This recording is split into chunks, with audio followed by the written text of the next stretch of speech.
Are your icebreakers a bit dry? Dreading boring self-introductions?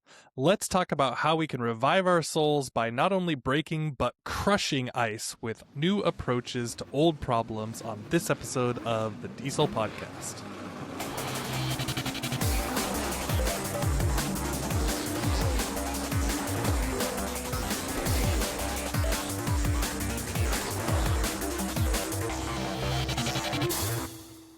Welcome to the DIESOL podcast, where we focus on developing innovation in English as a second or other language. I'm Ixchell Reyes, teacher trainer, and I'm here with the awesome, the fantastic, the still Apple user, author of TESOL's ELT Toolkit and edtech for multilingual learners, the only Brent Warner.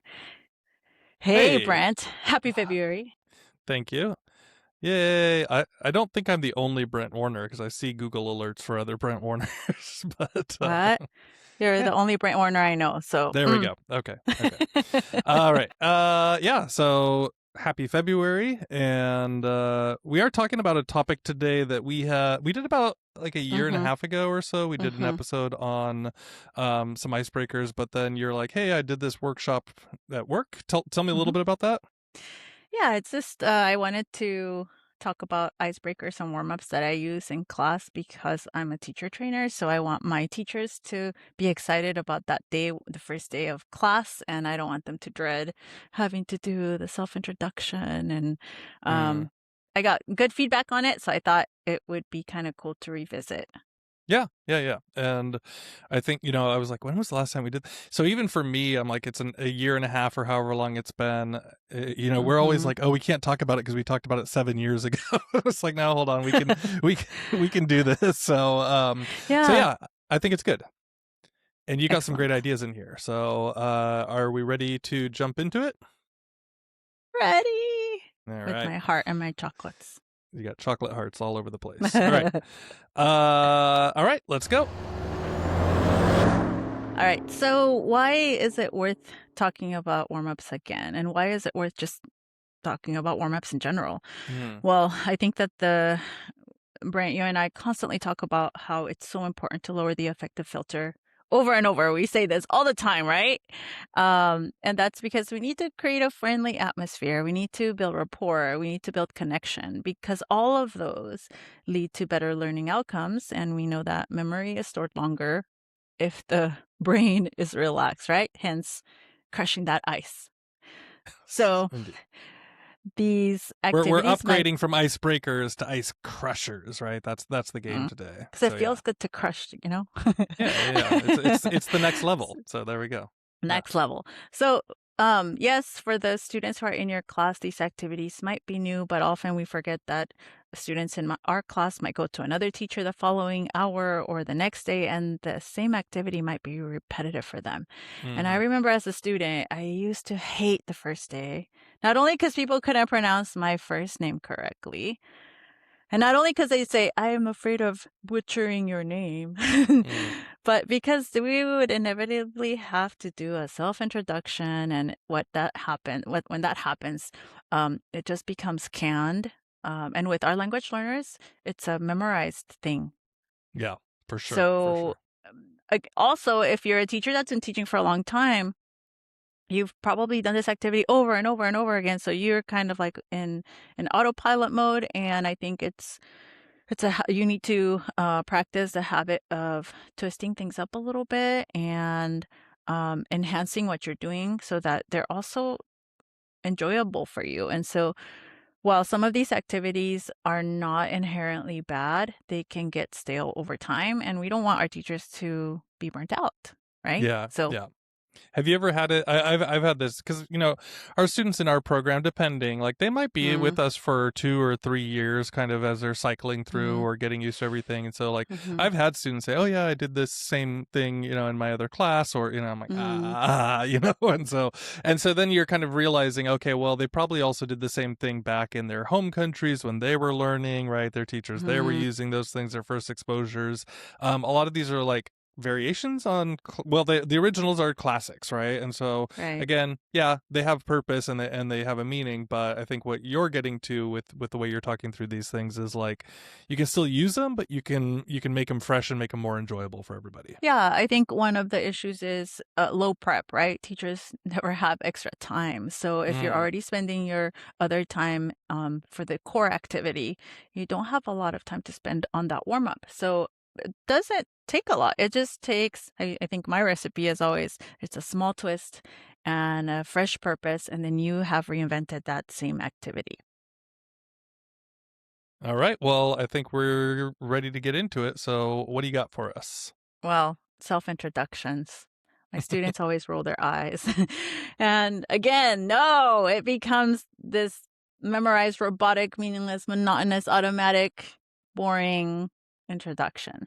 And so this is not mind blowing, but again, introduce a partner instead. When you're asking someone to ask questions, then they're no longer focusing on themselves. And so it lowers their affective filter because they're having to ask someone else to talk about themselves.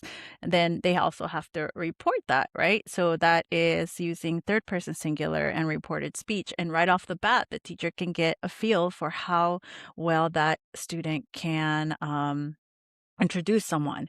And so again, many languages do not have that third person or the gendered pronouns. So that's a chance for the teacher to already start gathering information. Mm. Plus, it's a lot more. What usually happens is the student forgets one thing that the partner said, so the partner pipes in and corrects that partner. So now it becomes this live exchange, and so it's a little bit more natural than just this memorized introduction of there are 5 family members in my family, my dog, my mom, my cat. So, Yeah. Well, and that part's a big deal, right? Is like because mhm, then you've got for sure you've got two people kind of focusing in, and then I don't want to call it conflict, but when there's like, hey, corrections to be made, then also the rest of the class is more likely to listen to and hear like, oh, what am I hearing? What's being, there's kind of a human likelihood to listen to two people talking or clarifying with each other than there is to just one person kind of droning on with the same facts over and over again. So simple tiny little shift and I know a lot of our veteran teachers are already doing something like this, mhm, but if you're kind of newer and you're kind of like, hey, just introduce yourself, it gets hard too because they're standing like in front of the class and then you've got each student talking for, let's say you've got a class of 20 students and each student talks for 2 minutes, then it's like, well, that yeah, whole class is gone and it's all just been one person over and over right, talking to each other, so it gets a bit much pretty quickly. right. Okay, so the next activity that, again, I roll my eyes all the time because we sometimes have them at whenever I go to other workshops and they want us to participate. And, teachers are terrible at participating when it's their turn. And not always, but it's like, oh man, they want us to give 2 truths and a lie. And it's like, oh, okay. And so, yes, this can be fun. But you can also change it up. You can now focus on also using it as an activity to see what the students know. So yes, it's an icebreaker, but also can sort of piggyback as a warm up. So you can now have students give 2 truths and a lie about their major. So if they're university students and they're going into, I don't know, biology or microbiology, or there's going to be students that already know a lot from their own knowledge back home. Mm. And so now we are forced to really listen to what they're saying because maybe we don't know about that major. You could also talk about their specialties. Maybe they had jobs back home, and they can talk about jobs. You can talk about the content from the previous week or the previous semester. If your students were, for example, supposed to be studying, I don't know, generally teachers know what they've seen the previous semester or the previous class, what those goals for them were. Have them give 2 truths and a lie about that, or just topics. Make up topics. It doesn't even have to be that. It can be like, okay, I want two truths and a lie about going to the movies, Mm. Okay, yeah. and So basically, and you're saying here is it's pulling it away from them having to talk about themselves as a Mm-hmm. person so Mm-hmm. much as they can focus on things more the things that they're interested in or things that they know Mm-hmm. about or whatever it is. So less So you're gonna have so to use more vocabulary. yeah, for sure. And it doesn't really matter too. Like my first thought is, well, okay, but how are people going to be able to figure out what the answer is if they're not a, uh, Specialist. bioengineer or Mm-hmm. something like that? And it's like, well, okay, but they're not going to know the real answer about the person Doesn't themselves matter. either, right? So it's all the same thing, right? So now you're just kind of giving the challenge and, So but if you the still got to talk about goal, what you love about, right? yeah, if the goal is to like really you get a point for guessing the lie, then yes, I suppose that doesn't work. But guess what? I always think of it as it's an opportunity to help them speak where they're lowering the affective filter so they're not nervous. So now if they're trying to have a conversation about something that's totally silly, I don't Mm. know, two truths about a horse and a lie about a horse. I don't know. I may not know anything about it. I may end up lying the whole time or switch it up. Do two lies and a truth. But it's a How, conversation. how many lies about horses do you know, Ishel? That's the real question. Gosh. So you might have to if you're giving Ponies are these things horses. you might have to give people like a minute or two for prep time, right? Of course, because Sure. it's less Absolutely. time for them Yeah. to And just if you were going to be talking about yourself, you also need time because most of the time people tend to want to say the truth. So they have to really think creatively to create that lie, right? mm, So you would need time. So absolutely, even if you're going to do the regular two truths and a lie. yeah, like horses can swim up to 2 miles or something like that. Hmm. Yeah. Horses can swim. Hmm. So we'll need some pictures of swimming horses for this episode. Okay, cool. Yeah, so I get that. So just little shifts, right? We're not talking anything big, Mm. nothing major here, but a quick little shift to take that same theme, the concept works for it, and then we're just kind of saying, hey, what if you just did this little adjustment, a little tweak to it, and make that a kind of a fresh way for the students to approach it without saying, oh, I just did the same thing in my last class, Hmm. yesterday or whatever else it is. So. And the best part is when the students think, "Oh, here we go. We're going to do that activity," and they sort of get that look, that glint in their eye that they just guessed what you're about to do. But then when you give them the twist, they're like, "Aha!" And I've had Mm. multiple students tell me over time, "Oh, you're a very unpredictable teacher. I thought I had everyone figured out, but you surprise us every time." So I guess that's a good thing. Yeah. Very cool. Okay. What else you got? Okay, so here's another one. It's the typical grid or bingo sheet that says, find someone who Mm-hmm. has never been to another country, or find someone who has flown an airplane, like actually flown the airplane, not flown in an airplane. And that's okay. That's okay, Mm-hmm. but teachers don't take the time often to create new questions that are fresh. And so I think that those activities just tend to become repetitive. Mm. And so I think it might be better to do, okay, talk to a partner or and find three things that you have in common, but then add categories. So let's say, Brent, I want you to go find or pick a partner, pick someone, or you assign someone, and I want you to talk to that partner until I say stop, and I want you to find three things you have in common related to music. The category is music.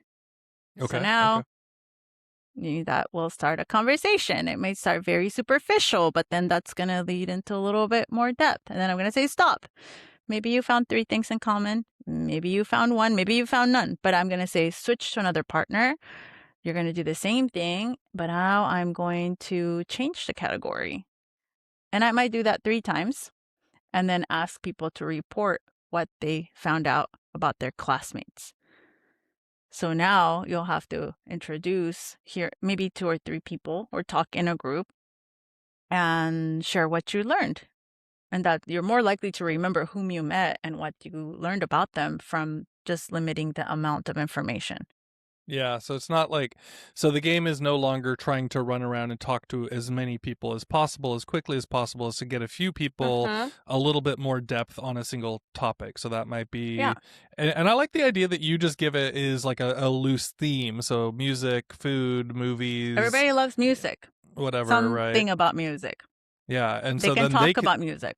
yeah, they can figure out where they want to go with it from there, or what they're going to ask each other about it from there. And as compared to, do you have three brothers and sisters? Yes, no, okay, I'm done, right? Yeah, And yeah. then move on to the next one. And again, it's all about what you want. You're in control. So you can say, well, I want my students to, if they're all from different countries, I want them to talk about holidays they recently celebrated and have a little bit of cultural exchange. So I'm going to say holidays in your country.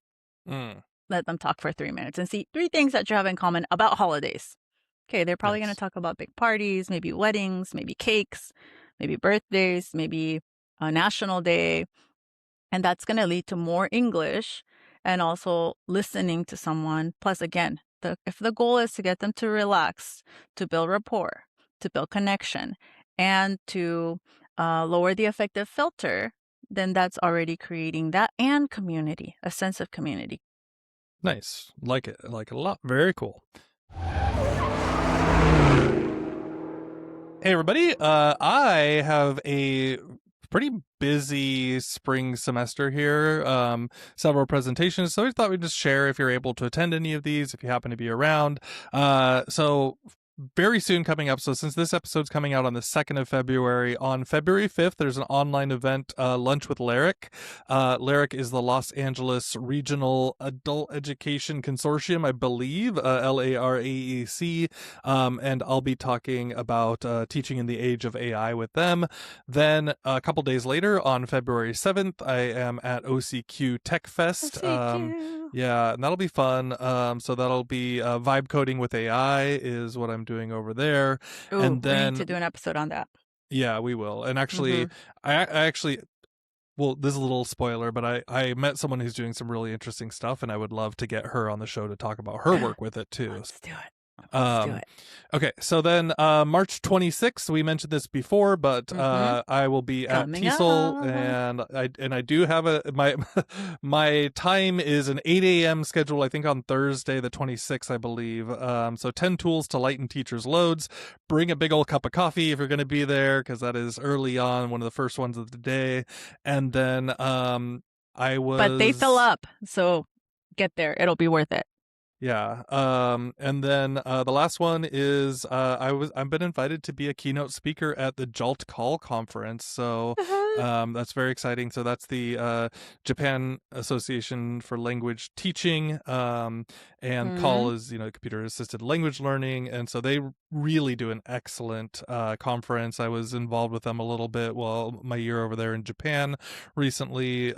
Great group of teachers. Truly excellent conference. I was so impressed with how I well it remember went, and you so talked a lot about that. Mm-hmm. yeah, and so it's really, I'm really happy to be invited to go there and speak with them. Great teachers, great crew. So if anybody has the way to make it happen and you want to go to Japan, you want an excuse to go to Japan, Jolt Call is a great one, and that is in mid June, June 12th to the 14th. You got time to get those funds. That's some time.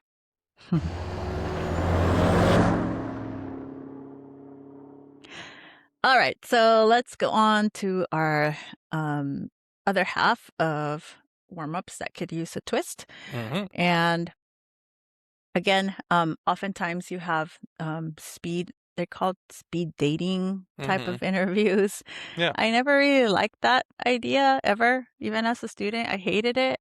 So, but what I hated about them is that the questions are just boring. Maybe if the Mm, questions were a little bit better, it may be okay. And I know they do this also at conferences where they want you to get to know someone next to you and they want to have interaction. But the reality is you're not going to talk to those people after.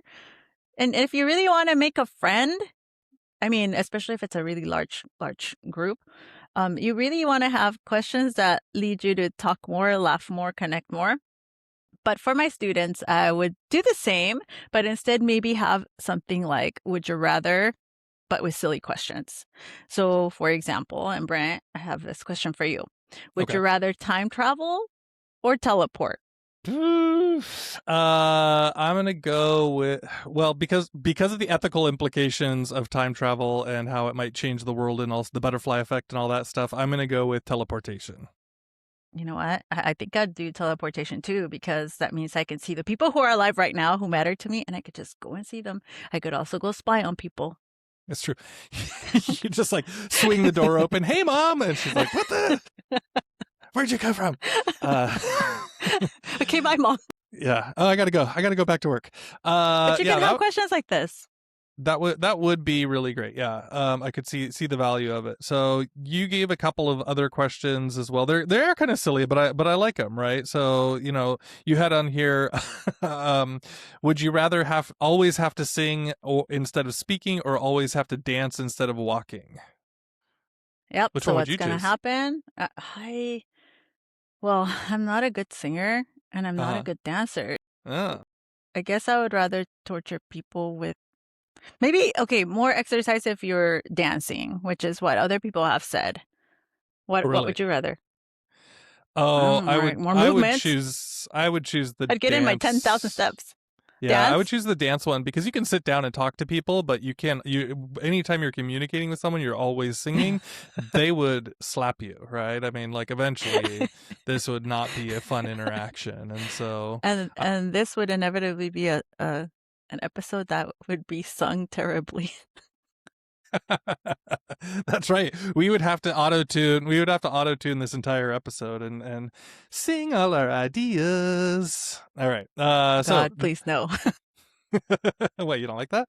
See, so the answer is there. All right, but yeah, that's way more fun, right? It gets people talking about Mhm. things right away. There's no kind of you And know, they're unexpected things, right? If it's unexpected, the brain remembers more because it's unexpected. And that's the thing I like about adding a twist to something traditional. So again, another twist on this is talk about useless superpowers. mm, And then which one would you rather? So if you do a search for useless superpowers, you will find some amusing ones. The one I often like to show my students is, would you rather communicate with fruit, the ability to communicate with fruit, or control the remote control? So what do you think students choose? they got to choose communicate with fruit, right? Yeah, they choose communicate with fruit. And then that usually leads to, well, what about communicating with food? No, I wouldn't want to communicate with food. Why? Because then you're going to have your little lamb that's about to be sacrificed before Eid, and then you're going Oh, to yeah. feel sorry for it. So, but that's more S- conversation. So they're just arguing for vegetarianism at that point. But then I've had students say, no, I'm a couch potato, and they'll get a chance to use that idiom, and I'll get a chance to see, they know that idiom. Hmm. And they'll say, I'm too lazy and it's too cold to get up. I just want the remote control. And my child loses the remote control all the time. So I just want the ability to have it in my hand at any moment. So that's way more talking than the boring questions that you would repeat with speed dating, which at the end of that speed dating session, you're not going to remember what people said. You Yeah. just sort of met people. Yeah, for sure. All right, so we're gonna need to come up with a longer list of these, or we'll go find. There'll be lists online, but come up with a good list of these. Maybe we can put a few into the show notes as well, because these are fun and silly to think about for sure. Mhm.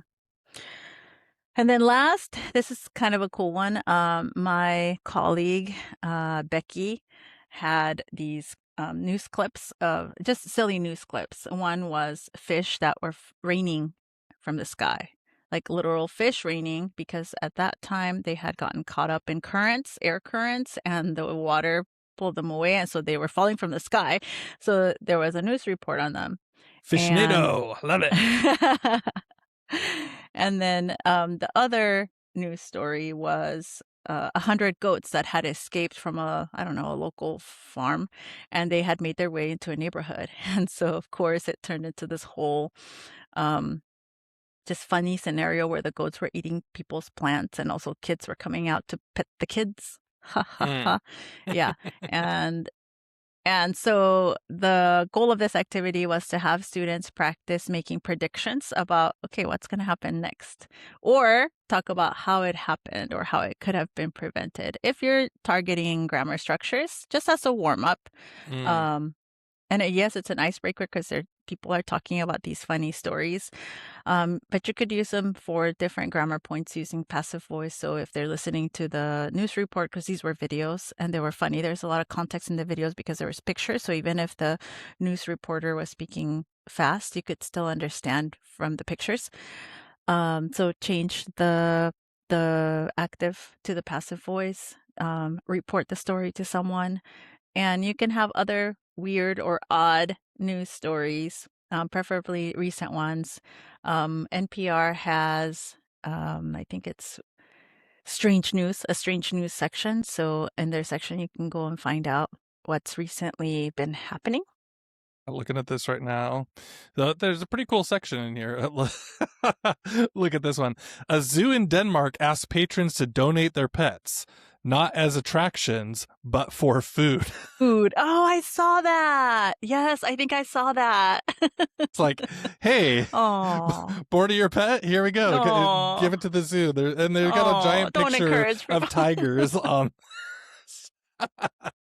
Well, that would make for a good story later in life. When I Yes. was a kid. Yeah. My dad gave our dog away to the zoo. Oh, okay, but yes, you certainly would be talkable about for a long time inside of there. So, so that's strange news at NPR, but there's there's other Very sites low out there. stakes. They're Yeah, very yeah. low stakes activities in general, all of these. And they're not new. I'm sure that many of our listeners might have already done some of this. Yeah. So it's just kind of a reminder, hey, you can mix Mm-hmm. them up. You can switch, if you're thinking about doing a traditional activity, maybe you can just, swap a little bit of it just to make sure, hey, imagine that your students probably have done that basic activity in the class many, many times, even in this term, right? And so how can you kind of make a little shift to it to make it more engaging, a little bit more interesting and fun for the students? I think that's a good approach. All right, it is time for our fun finds. Yay! So Ixchell, I think we're both going music this time around. So what do you got for us? I got two musicians. I Ooh, think we need to find music that uplifts us and also helps us express how we're feeling. And so I found two really awesome musicians. One is called Earth to Eve, mm, and the other one is Jimena Castro. okay. Her name is spelled with an X, and it'll be in the show notes. We'll link them. But both of them have done an excellent job at creating artistic material, music in this case, that represents what's going on right now and also helps to build up rather than tear down because we all need a little bit of hope. So check them Nice. out on their Instagrams or on the YouTubes. Yeah, I listened to some of that Earth to Eve in the pre-show, and it's pretty rad. Pretty good. So I put it on my subscribed list for sure. So, Cool. What do you got? mine is I don't know how to pronounce this, so it's a Japanese band, and it's called Some and then equal marks lines, or I'm not sure because sometimes these Japanese words that Mhm. overlap with English, like is They're it like tons some or or like is a it double. some? Yeah. So, anyways, it's SOME and then an equal marks and then LINEZ.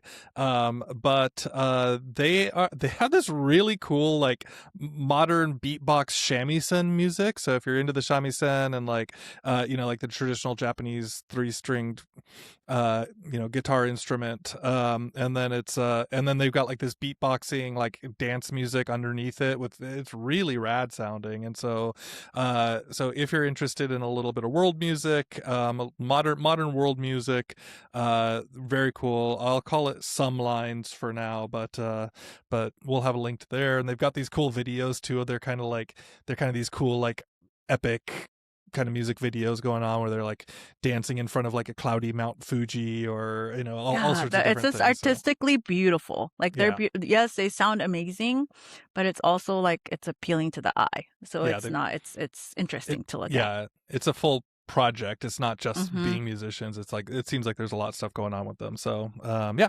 I'll call it Some Lines for now. For the show notes and other episodes, check out diesel.org/133. We'll get it right this time on the show card.